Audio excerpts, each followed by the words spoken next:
Hello दोस्तों, कैसे हैं आप सभी? तो आज की हम इस वीडियो में बहुत ही इम्पोर्टेंट टॉपिक पे बात करेंगे।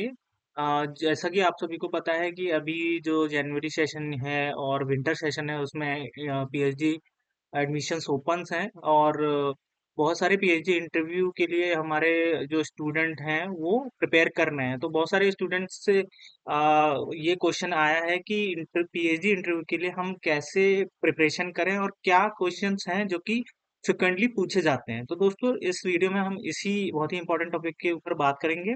तो इस वीडियो में आगे बढ़ने से पहले मैं आप सभी से कहना चाहूंगा कि मेरे चैनल को सब्सक्राइब करिए, शेयर करिए एंड आगे हम बात करते हैं इस वीडियो में। तो frequently asked question in PhD interview. तो दोस्तों सबसे पहले हम जब बात कर रहे हैं कि आप पीएचडी इंटरव्यू के लिए प्रिपरेशन कर रहे हैं, तो दो तीन चीजें आपके दिमाग में बहुत ही क्लियर रहनी चाहिए। कुछ क्वेश्चंस होते हैं, सेट ऑफ क्वेश्चंस होते हैं जो कि हर इंटरव्यूअर अपने इंटरव्यूज में पूछता है स्टूडेंट से। और ये जो क्वेश्चंस होते हैं बहुत ही बेसिक क्वेश्चंस होते हैं और जिनसे आपकी पर्सनैलिटी और आपकी नॉलेज के बारे में पता चलता है कि आप क्या सोचते हैं और आपका विजन क्या है। तो दोस्तों अगर हम बात करें, पहला जो बेसिक और बहुत जनरल क्वेश्चन है, पहला है इंट्रोड्यूस योर सेल्फ। ओके। तो जब भी हम कोई भी स्टूडेंट इंटरव्यू में जाता है, जैसे मैंने अपना पीएचडी इंटरव्यू दिया था, बहुत सारे सीनियर से मैंने बात करी, तो पहला ये जो क्वेश्चन है हमारा, इंट्रोड्यूस योर सेल्फ, बहुत ही इम्पोर्टेंट क्वेश्चन है। इसका मतलब ये नहीं है कि आपको अपना डिटेल बतानी है कि मेरा नाम ये है, मैं यहाँ से आता हूँ या मैं यहाँ से हूँ। बहुत ही देखिए दोस्तों, आपको जब पीएचडी इंटरव्यू में आप अपियर हो रहे हो तो आपको टू द पॉइंट बोलना होता है, आपको चीजें लंबी खींचनी नहीं होती है।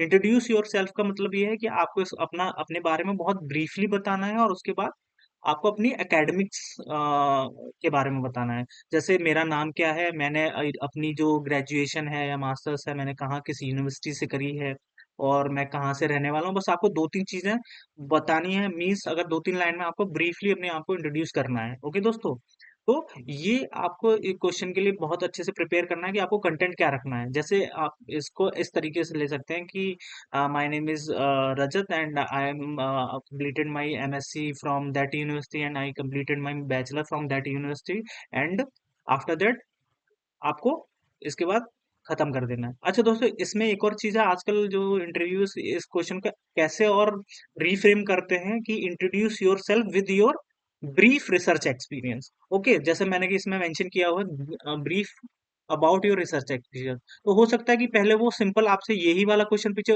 देन उसके बाद वो आपके से रिसर्च एक्सपीरियंस के बारे में पूछे। कभी कभी इस दोनों क्वेश्चंस को वो मर्ज कर देते हैं। तो अगर हम बात करें brief about your research experience, तो दोस्तों इस क्वेश्चन को बताने के लिए अ, बताने के लिए दो मैंने यहाँ पे कैटेगरी रखी है दोस्तों। एक चीज आपको ध्यान रखनी है, जो बच्चे जो स्टूडेंट इंटर्नशिप कर चुके हैं या जिन्होंने अपने मास्टर्स में इंटर्नशिप की हुई है, उनके लिए ये क्वेश्चन का आंसर क्या रहेगा। और जो बच्चे जो स्टूडेंट जिनकी मास्टर्स में कोई इंटर्नशिप नहीं है, उनके लिए क्या आंसर रहेगा। तो ये दो चीजें यहाँ पे आपको बहुत इंपॉर्टेंटली ध्यान रखनी है।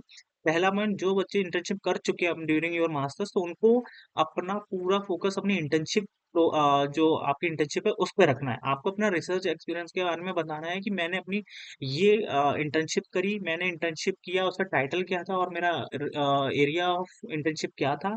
आपको इलेबोरेट करना है अपनी इंटर्नशिप के बारे में, और मैंने उस कितना ड्यूरेशन था मेरी इंटर्नशिप का, और उसके बाद next which techniques you learn, और मैंने उस इंटर्नशिप प्रोग्राम के टाइम पे क्या क्या टेक्निक्स लर्न करी हैं और क्या मैंने स्किल्स अपनी सीखी हैं और उन स्किल्स को बढ़ाया है। तो ये बहुत इंपॉर्टेंट टॉपिक है, क्योंकि जब भी वो इंटरव्यूअर आपसे पूछता है और आपके सीवी में इंटर्नशिप मेंशन की गई है, तो वो वहां से बहुत स्ट्रांगली क्वेश्चन पूछते हैं।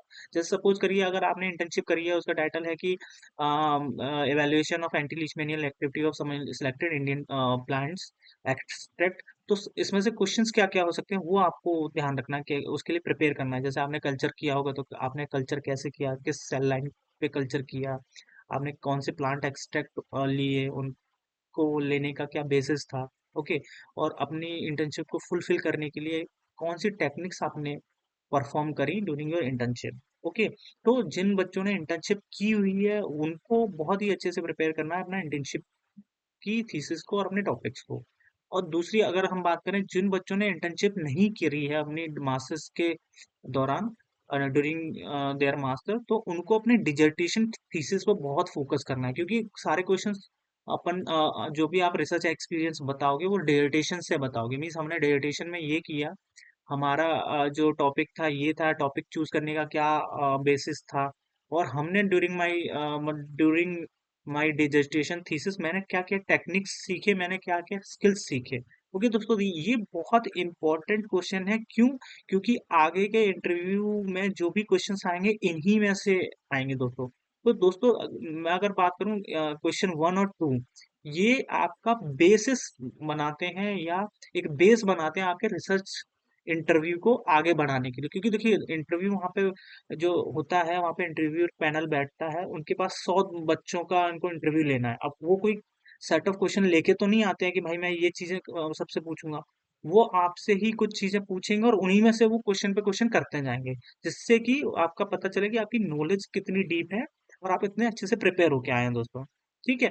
अब बात करते हैं दूसरा, जनरली तीसरा क्वेश्चन जो जनरली वो लोग पूछते हैं, जब आपने अपना रिसर्च एक्सपीरियंस बता दिया, अपने बारे में बता दिया, अपने एकेडमिक क्वालिफिकेशन के बारे में बता दिया, उसके बाद वो पूछते हैं कि in which area you want to do your research. अगर आप पीएचडी में सिलेक्ट होते हो तो आप किस एरिया में काम करना चाहेंगे। तो दोस्तों, इस क्वेश्चन के आंसर के लिए आपको बहुत तैयारी से जाना होगा। क्यों? क्योंकि कभी कभी क्या होता है, अगर if you are not prepare well, आपने रैंडमली कोई भी फील्ड बोल दिया कि नहीं मैं माइक्रोबायोलॉजी में करना चाहूंगा, तो अगर आपको कोई ढंग से आप प्रिपेयर होकर नहीं जाओगे तो वहां फंसने के चांसेस रहते हैं। कैसे रहेंगे कि अगर आपने बोल दिया कि मैं माइक्रोबायोलॉजी में अपनी रिसर्च को कंटिन्यू करूंगा, तो फिर वो डीप में पूछेंगे कि माइक्रोबायोलॉजी में आप स्पेसिफिक कौन सा टॉपिक चूज करोगे जिस पे आप अपनी थीसिस लिखोगे, वही टॉपिक आपको क्यों इतना इंटरेस्टिंग लगता है ना? तो वो क्वेश्चंस आपको फंस सकते हैं अगर आप इस क्वेश्चन को तैयार करके नहीं जाएंगे। ओके दोस्तों, तो आपको इस चीज को ध्यान में रखना है कि आप रिसर्च कंटिन्यू कैसे करोगे और किस टॉपिक पर करोगे। ओके, कभी कभी इस क्वेश्चन के रिगार्डिंग वो लोग पूछ लेते हैं कि ठीक है, okay, if you want to join that project और फील्ड, तो आपके पास, आपके दिमाग में कोई प्रोजेक्ट है, या किस प्रॉब्लम को आप आइडेंटिफाई करोगे, या किस रिसर्च प्रॉब्लम या डिजीज पे आप काम करना चाहोगे। ओके दोस्तों, तो ये थर्ड बहुत इंपॉर्टेंट क्वेश्चंस हैं। ठीक है, तो इसके बाद हम नेक्स्ट क्वेश्चन की बात करते हैं, question number 4, why do you want to join this institute. आपने पर्टिकुलर इंस्टीट्यूट के में आप इंटरव्यू पैनल में बैठे हैं और उन्होंने पूछ लिया कि भाई हमारा ही इंस्टीट्यूट आपको क्यों ज्वाइन करना है, इंडिया में इतने अच्छे अच्छे इंस्टीट्यूट है, व्हाई दिस इंस्टीट्यूट। तो इस क्वेश्चन का आंसर देने के लिए दोस्तों, सबसे पहले आपको इंस्टीट्यूट के बारे में देखना है कि वो किस फील्ड को टारगेट करता है। जैसे अगर मैं बात करूं, आपको ड्रग रिसर्च में जाना है या ड्रग डिस्कवरी में जाना है, तो सेंट्रल ड्रग रिसर्च इंस्टीट्यूट है, वो स्पेसिफिक इसी फील्ड में काम करता है। अब आप वहां पे इंटरव्यू में बैठे हुए हैं और उन्होंने पूछ लिया why do you want to this want to join this institute, तो आपके दिमाग में सबसे पहला पॉइंट तो यही है कि सर मैं ड्रग डिस्कवरी पे काम करना चाहता हूँ और ड्रग डेवलपमेंट में काम करना चाहता हूँ। उनके डिफरेंट चैलेंजेस हैं, एक्सपेक्ट जो भी हमारे चैलेंज हैं उन सबको डील करना चाहता हूँ, मुझे अपना करियर इसी फील्ड में बनाना है। तो मुझे लगता है कि ये इंस्टीट्यूट मेरे उस फुल डिजायर या उस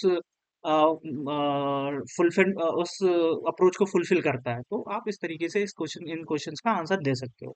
अच्छा दोस्तों, अब इसके बाद एक चीज और है ना, कभी कभी वो लोग जैसे आप किसी यूनिवर्सिटी में अगर आप जा रहे हो इंटरव्यू के लिए, तो वो लोग रिसर्च को थोड़ा कम तवज्जो देते हैं, तो वो एकेडमिक्स पे ज्यादा जोर देते हैं। तो इसके बाद वो कभी कभी ये क्वेश्चन भी पूछ देते हैं कि अच्छा ठीक है, आप अगर आपको टीचिंग में इंटरेस्ट है और आपको यहाँ पे टीचिंग कराने का मौका मिलेगा, तो आप कौन से सब्जेक्ट्स पढ़ा सकते हो, आपके स्ट्रॉन्ग सब्जेक्ट क्या है। तो एटलीस्ट आप 2 या 3 अपने स्ट्रॉन्ग सब्जेक्ट पे कमांड करके जाइएगा, जो आप वहाँ पे बता सकें और वहाँ पे आप एलैबोरेट कर सकें दोस्तों। ओके दोस्तों, इसके बाद पांचवा क्वेश्चन है। इसके बाद जब आप इस तरह क्वेश्चन को दे देते हो, बता देते हो, तो उसके बाद क्या होता है कि वो जनरली कभी कभी बेसिक कैलकुलेशन रिलेटेड क्वेश्चंस भी पूछते हैं, लाइक नॉर्मेलिटी, मोलैरिटी, मोलैलिटी। ठीक है, बहुत फ्रिक्वेंटली क्वेश्चन पूछा जाता है कि मान लीजिए अगर आपको 1 मोलर सॉल्यूशन बनाना है NaCl का, तो आप कैसे बनाएंगे।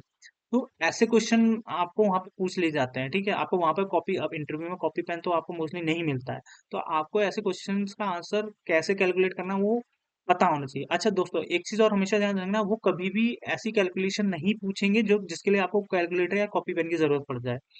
जैसे मैंने क्वेश्चन पूछा कि 1 मोलर सॉल्यूशन बनाना है आपको NaCl का, लैब में आपको आपके सीनियर ने बोल दिया, तो आप कैसे बनाओगे? तो इसमें सीधी कैलकुलेशन है कि आप 1 मोलर NaCl का सॉल्यूशन कैसे बनाएँगे?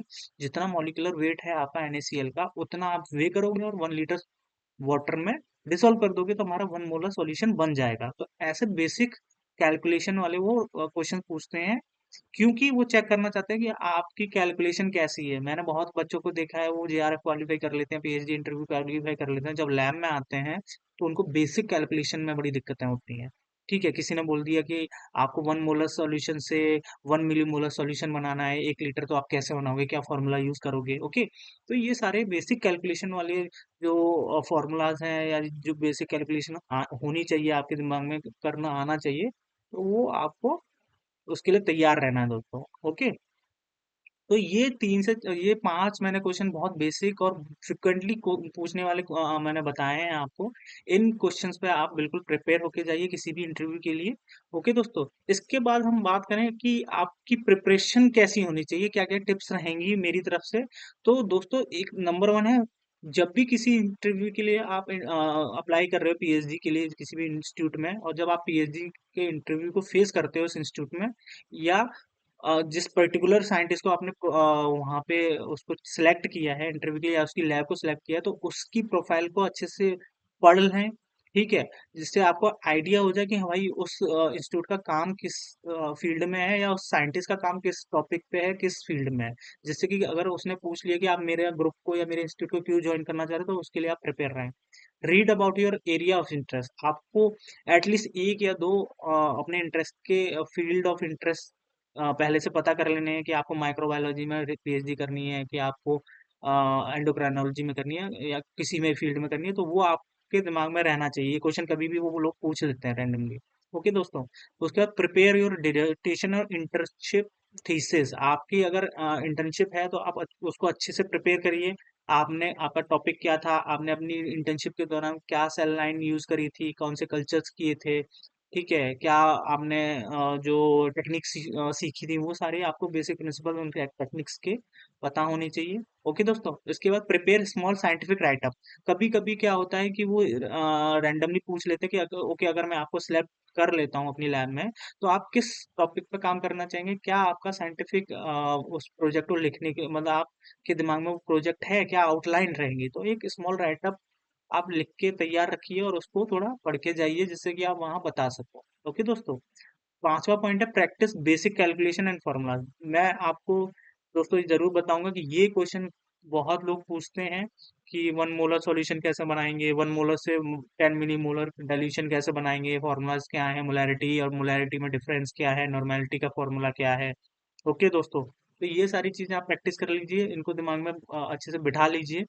उसके बाद focus on your strong subject. कभी कभी आप यूनिवर्सिटीज में जाते हैं तो वो लोग इन सब क्वेश्चंस के बाद ये जरूर पूछते हैं कि आपके स्ट्रॉन्ग सब्जेक्ट क्या है। अगर मैं पूछूं एक या दो, तो अपने स्ट्रॉन्ग सब्जेक्ट पे कमांड रखिए। आपको पता होना चाहिए कि मुझे वहां इंटरव्यू में क्या बताना है जिसको मैं डिफेंड कर ले जाऊं। ओके दोस्तों, list out your technical skill. आपकी टेक्निकल स्किल क्या है, जो कि कभी कभी वो लोग पूछ लेते हैं कि भाई, आप मेरी लैब की स्किल्स में क्या ऐड ऑन कर सकते हो, या आपको क्या चीजें आती हैं जिससे कि एक नॉर्मल स्टूडेंट में और आप में मैं कंपेयर करूं तो मैं आपको चूज करूं। तो इसके लिए आपकी स्किल्स क्या है, कि आप उसमें बता सकते हैं कि मुझे सेल कल्चर आता है, मुझे मैंने लैब में काम किया हुआ है, तो मेरे में एक्सपेरिमेंटल स्किल्स अच्छे हैं, लाइक दैट।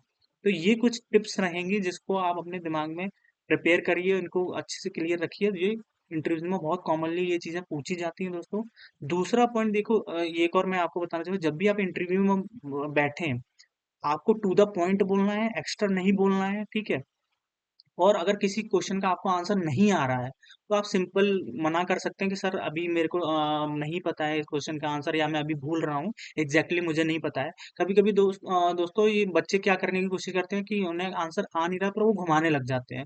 तो वहां पे वो टीचर प्रोफेसर बैठा हुआ, वो बहुत स्टूडेंट्स को पीएचडी करा चुका है, तो आप उसको घुमा नहीं सकते हैं। तो अगर आपको कोई क्वेश्चन का आंसर नहीं आ रहा है, तो आप सीधा मना कर सकते हैं कि अभी राइट नाउ मुझे अभी याद नहीं है। ओके, और दूसरी बात कि आप उतना ही बोलें जिस चीज़ को वहाँ डिफेंड कर सकें आप।